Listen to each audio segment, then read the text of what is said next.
Hello dear parents and students, welcome to our channel Rashtriya defence academy. अगर आप हमारे channel पे नए हैं तो do not forget to subscribe to our channel and turn the notification bell on, because इस channel पे हम लोग शेयर करते हैं आपके साथ Sainik school, military school and RIM से जुड़ी जानकारियाँ।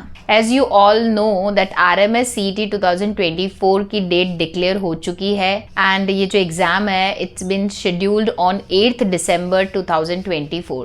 तो चिल्ड्रन ऑलमोस्ट 2 महीने और 1 हफ्ते का टाइम है आपके पास प्रिपरेशन के लिए।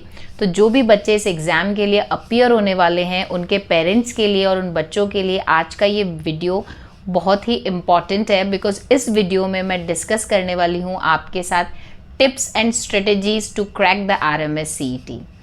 कुछ बच्चे ऐसे होंगे जिन्होंने पहले से तैयारी शुरू कर दी होगी और कुछ बच्चे ऐसे होंगे जिन्होंने एग्ज़ाम फॉर्म भरने के बाद जिनको अवेयरनेस थोड़ा लेट हुआ, वो बच्चे जिनके पास अभी सिर्फ 2 महीने और 1 हफ्ते का समय है। तो इन दोनों ही चीज़ों को ध्यान में रखते हुए आज का ये वीडियो बनाया गया है। इन टिप्स एंड स्ट्रेटजीज़ को इसी तरीके से डिज़ाइन किया है कि 2 महीने में आप किस तरीके से इस एग्ज़ाम को क्रैक कर सकते हैं। First thing first, what is RMS CET? RMS CET stands for Rashtriya military school common entrance test. ये एक ऑल इंडिया लेवल का कॉम्पिटिटिव एग्जाम है। राष्ट्रीय मिलिट्री स्कूल में एडमिशन के लिए इसको एक गेटवे कहा जाता है। राष्ट्रीय मिलिट्री स्कूल्स जो है these are known for discipline, leadership development and of course for academic excellence. इन स्कूल्स में स्टूडेंट्स को प्रिपेयर किया जाता है इंडियन आर्म्ड फोर्सेस में करियर बनाने के लिए। तो चलिए अब हम एक एक करके टिप्स डिस्कस करते हैं। So let's discuss first tip number 1, understand the syllabus thoroughly. अगर आपको किसी भी एग्ज़ाम को क्रैक करना है तो सबसे पहले आपको उसके सिलेबस को, एग्ज़ाम के पैटर्न को थरली समझना होगा। तो जो ये एग्ज़ाम है, कॉम्पिटिटिव एग्ज़ाम है, OMR बेस्ड ये पेपर होता है। 4 सब्जेक्ट्स इसमें होते हैं, English, maths, reasoning and GK। Children, मैं आपको यहाँ पे सजेस्ट करूँगी कि मैथ्स और रीजनिंग ये जो 2 सब्जेक्ट्स हैं इसमें आप मैक्सिमम मार्क्स स्कोर करने का ट्राई करें। उसके बाद जो इंग्लिश सब्जेक्ट है वो एक क्वालिफाइंग सब्जेक्ट है, इसमें आपको 35% गेन करना ज़रूरी होता है। आप 35% स्कोर करते हैं, उसी के बाद आपके नेक्स्ट 3 पेपर्स चेक होंगे जो कि आपकी मेरिट डिसाइड करेंगे, मैथ्स, रीजनिंग एंड GK। मैं मानती हूँ कि 3 टाइप के अभी स्टूडेंट्स होंगे। एक बच्चे हैं जो कि जिन्होंने ईयर के स्टार्टिंग से ही अपना प्रिपरेशन शुरू कर दिया, ऑलमोस्ट उनका सिलेबस कंप्लीट हो गया और वो आगे के जो ये 2 महीने बचे हैं उसमें वो प्रैक्टिस करेंगे। तो चिल्ड्रन, आपके लिए टिप ये है कि आप ज़्यादा से ज़्यादा प्रैक्टिस करें, OMR बेस्ड प्रैक्टिस करें और उसके साथ साथ जो आपने टॉपिक्स पहले पढ़ लिए हैं उन पर रिविजन पे भी ध्यान दें। कुछ नया सीख रहे हैं, उसके साथ साथ रिविजन एंड प्रैक्टिस पे ध्यान दें। कुछ बच्चे ऐसे होंगे जिन्होंने अपना जो सिलेबस है वो पार्शियली कंप्लीट कर लिया होगा, तो ऐसे बच्चों के लिए आप एडवांस टॉपिक पढ़ने के साथ साथ पुराने जो भी आपके टॉपिक्स हैं उनके रिवीजन पे, प्रैक्टिस पे कमांड रखें। And the third kind of children जिनके पेरेंट्स को ये अवेयरनेस बाद में हुई या उन्होंने ये बाद में सोचा कि हमें भी हमारे बच्चे को ये एग्ज़ाम दिलवाना चाहिए और उनके पास सिर्फ 2 महीने बचे हैं, तो ऐसे बच्चों के पास टाइम नहीं है कि वो अपने एंटायर सब्जेक्ट को या एंटायर सिलेबस को इन डेप्थ पढ़ें। तो वो क्या कर सकते हैं, सब्जेक्ट का एक ओवरव्यू ले लें, प्रीवियस पेपर्स को एनालाइज करें, मेंटोर की या फिर पेरेंट्स की हेल्प ले सकते हैं, जो टीचर्स उन्हें पढ़ा रहे हैं उनकी हेल्प ले सकते हैं और एक फॉर्मेट प्रिपेयर करें कि 2 मंथ्स में आप कौन कौन से इम्पॉर्टेंट टॉपिक्स हैं सभी सब्जेक्ट्स के और किस टॉपिक का कितना वेटेज है, ये सब एनालाइज करने के बाद अपनी प्रिपरेशन शुरू करें। So that will help you to to cover all the subjects in a stipulated time. So let's move on to the tip number 2। Tip number 2 is create your study schedule. तो बच्चों, आपको अपना entire day जो है वो इस तरीके से प्लान करना है, आपको उसको स्टडी सब्जेक्ट स्लॉट्स में डिवाइड करना है अपने डे को। सभी सब्जेक्ट्स को सफिशिएंट टाइम मिले, इस चीज़ का ध्यान रखना है। अब आप किस तरीके से अपना स्टडी स्लॉट प्रिपेयर करते हैं? फॉर एन एग्जाम्पल अगर मैं अपनी बात करूँ तो मुझे जो अर्ली मॉर्निंग आवर्स होते हैं या जो लेट नाइट आवर्स होते हैं उसमें थोड़ा नींद ज़्यादा आती है। तो मैं ये कोशिश करूँगी कि मैं मैथ्स और रीजनिंग, जिसमें मुझे पेन और पेपर की ज़रूरत होती है, ऐसे सब्जेक्ट्स को मैं अर्ली मॉर्निंग या फिर लेट नाइट आवर्स में लूँ। या फिर जहाँ पे मैं वॉक करते करते पढ़ सकती हूँ, तो ऐसी चीज़ों को जैसे इंग्लिश या जीके, जिसमें मुझे सिर्फ बुक में देख करके या अपने नोट्स में देख करके क्रैम करना है, लर्न करना है, तो मैं उन चीज़ों को वो टाइम पे लूँगी, जैसे आफ्टरनून टाइम हो गया या इवनिंग टाइम हो गया, फिर I can walk and learn my things. तो ये जो आपकी स्टडी शेड्यूल रहेगा, इसमें एक चीज़ का आपको ध्यान रखना है, स्टडी स्लॉट्स के बीच बीच में आपको ब्रेक्स लेने हैं, सो दैट आप ना कंप्लीटली एग्जॉस्ट फील ना करो। अगर आप कंप्लीटली एग्जॉस्ट फील करोगे तो आप उन चीज़ों को थ्राइव नहीं कर पाओगे, लंबे समय तक याद नहीं रख पाओगे, ठीक है। अच्छा, ये जो स्टडी स्लॉट्स आप प्लान करते हो, ये इंडिविजुअली वेरी करता है। मेरे लिए ये अलग हो सकता है, आपके लिए अलग हो सकता है। तो आप इस तरीके से प्लान करें, जो आपका फेवरेट सब्जेक्ट है वो आप कौन से टाइम पे लेना चाहते हैं, या जो सब्जेक्ट आपको डिफ़िकल्ट लग रहा है, अगर आप उसको थोड़ा लंबा टाइम देना चाहते हो, तो आप उस तरीके से अपने प्लान को अपना स्टडी शेड्यूल प्लान करें, जिससे आप मैक्सिमम टाइम जो है वो यूटिलाइज कर सके अपनी पढ़ाई के लिए। Now let's come to tip number 3, solve previous papers as much as you can. ये बहुत ही इंपॉर्टेंट टिप है बच्चों, आपको प्रीवियस पेपर्स को सॉल्व करना है बार बार। ये प्रैक्टिस क्या करेगी, ये प्रैक्टिस आपकी स्पीड एंड एक्यूरेसी को बढ़ाएगी। आप एग्जाम के पैटर्न को अच्छे से समझ पाएंगे, डिफिकल्टी लेवल आपको पता चलेगा, आप अपनी खुद की स्ट्रेंथ एंड वीकनेसेस को देख सकते हैं कि कौन से सब्जेक्ट में मैं अच्छा कर रहा हूँ या किस सब्जेक्ट में मुझे और ज़्यादा अच्छा करने की, इम्प्रूवमेंट करने की ज़रूरत है। उसके साथ साथ ये जो प्रैक्टिस पेपर्स है, ये आपको टाइम मैनेजमेंट सिखाएंगे कि मुझे एक स्टिपुलेटेड टाइम में अपना पेपर फिनिश करना है।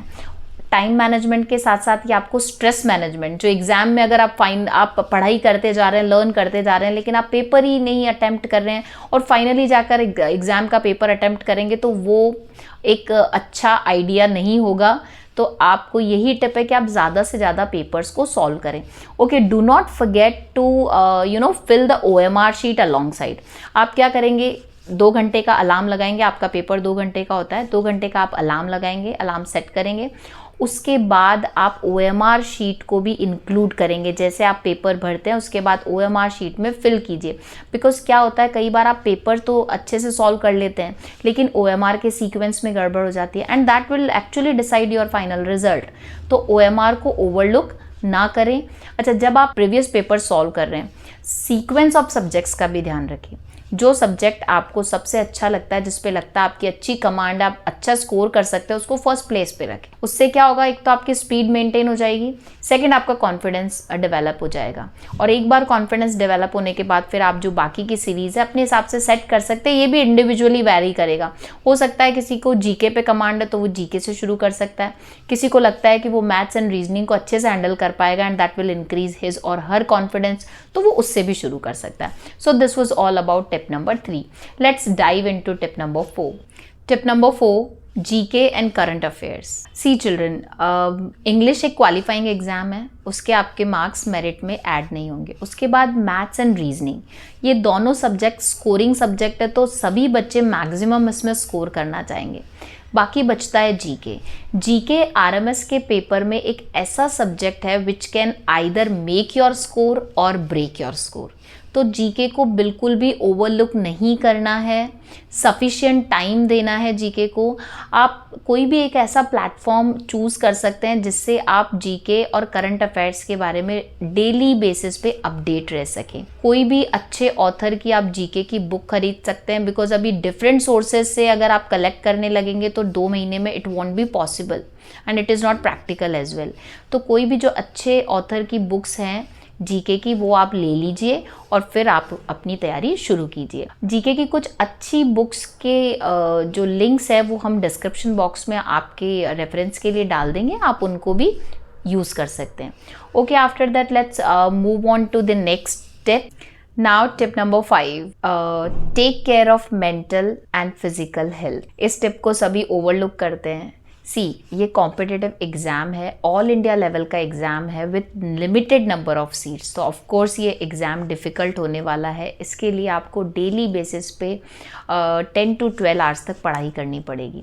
लेकिन इसके साथ साथ आपको अपनी फिज़िकल और मेंटल हेल्थ का भी ध्यान रखना है। आप जो भी अपना स्टडी स्लॉट्स प्लान कर रहे हैं उसके बीच में ब्रेक्स दें, और ब्रेक्स देने के साथ साथ क्या करेंगे, आप कोई भी एक फिज़िकल एक्टिविटी चूज़ करेंगे पूरे दिन में। अभी अगर आप ब्रेक नहीं देते और लंबे टाइम तक अगर आप पढ़ते हैं तो उन चीज़ों को आप थ्राइव नहीं कर पाएंगे, याद नहीं रख पाएंगे, उतने अटेंटिव एंड फोकस्ड नहीं रह पाएंगे। So take care of your mental and physical health. अब इसके लिए ऐसा नहीं है कि आपने अपने स्टडी में ब्रेक लिया और and you are watching mobile और TV. No, that is passive entertainment. तो पैसिव एंटरटेनमेंट नहीं करना है, फिजिकली इन्वॉल्व होना है किसी भी एक्टिविटी में। एंड बिलीव मी, ये फिजिकल जो आपकी एक्टिविटी होगी वो आपको एक बार फिर से तैयार करेगी, आपके नेक्स्ट स्टडी स्लॉट के लिए प्रिपेयर करने में काम रखेगी, अटेंटिव रखेगी एंड फोकस्ड रखेगी। Now we are moving on to the last tip number 6 है कोचिंग वर्सेस सेल्फ स्टडी। कुछ बच्चे हैं जो सेल्फ स्टडी कर रहे हैं, स्कूलिंग के साथ साथ कर रहे हैं। तो जैसा मैंने आपको बाकी के टिप्स बताई, ऑल 5 टिप्स, वो बच्चों आपको ध्यान में रखनी है। उसके साथ साथ आप अपने टीचर की या मेंटोर की हेल्प ले सकते हैं, किस तरीके से आप ये 2 महीने में एग्जाम को क्रैक कर सकते हैं। सेकेंड चीज़ है, अगर आप बच्चों कोचिंग ज्वाइन करना चाहते हैं, बिकॉज 2 महीने बचे हैं, अगर आपको लगता है आप सेल्फ इक्विप्ड हैं या आप इसको ईजीली क्रैक कर सकते हैं, बस आपको एक थोड़ी हेल्प की ज़रूरत है, कोई ऑनलाइन कोर्स या क्रैश कोर्स भी आप ज्वाइन कर सकते हैं, which will actually help you. Because उन लोगों को नॉलेज रहता है कि what kind of questions are going to come और किस तरीके से पेपर बनता है या कौन से इंपॉर्टेंट टॉपिक्स है, तो आप उसकी हेल्प ले सकते हैं। Now I am going to give you a bonus tip here. Children देखो, एग्जाम के प्रिपरेशन में 2 आपके बेस्ट फ्रेंड्स हैं। First is consistency and the other one is hard work. इनका साथ आपको नहीं छोड़ना है, कभी भी कोई चीटिंग नहीं करनी है। जो कोई भी स्टडी स्लॉट आपने अपने लिए प्लान किया है उसको आपको कंसिस्टेंसी के साथ फॉलो करना है, हार्ड वर्क करना है, एंड देन आप देखिएगा आपको ये एग्ज़ाम क्रैक करने में कोई भी रोक नहीं पाएगा। सो पेरेंट्स एंड स्टूडेंट्स, अगर ये आपको वीडियो हेल्पफुल लगा तो ज़रूर लाइक कीजिए और शेयर कीजिए अपने उन दोस्तों के साथ जो इस एग्ज़ाम की प्रिपरेशन कर रहे हैं। आपको कौन सी टिप सबसे ज़्यादा यूज़फुल लगी वो आप हमें कमेंट बॉक्स में कमेंट करके बता सकते हैं, और इसके साथ साथ आपकी अपनी फेवरेट टिप या स्ट्रेटेजी जो आप फॉलो करते हैं, इस एग्ज़ाम के लिए फॉलो कर रहे हैं, वो भी हमें कमेंट करके बता सकते हैं। Thank you so much. I will see you in the next video. Till then take care, bye bye and study hard.